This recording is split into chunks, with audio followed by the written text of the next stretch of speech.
Are you ready to prophesy now? Verse 7. And when the king asked the woman, she told him.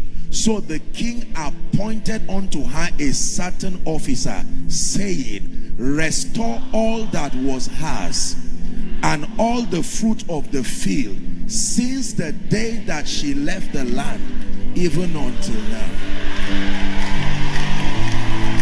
Are you ready to pray?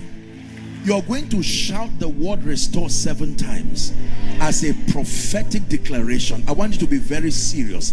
At the 7th time, you will raise a voice of prayer. Father, restore everything. Doesn't matter how long. Are you ready now? Number 1. Number 2. Number 3. Number 4. Number 5.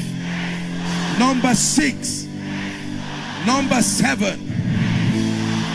Say after me, Father, in the name of Jesus, let there be restoration in my life. Open your mouth and pray. Restoration by the power of the Holy Spirit.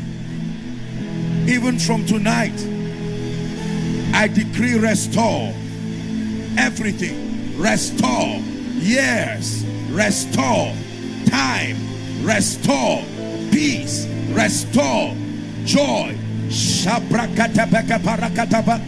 Shalika pranteka parakatoska prentagatesh. Restore. Decree and declare outside. Make sure you are praying. Restore. Restore. Shabrakataparanto kotopreskatapeleke paratos. Labrika perikotaska likrantaka parakataparusiata. In Jesus' name we pray. In Jesus' name we pray.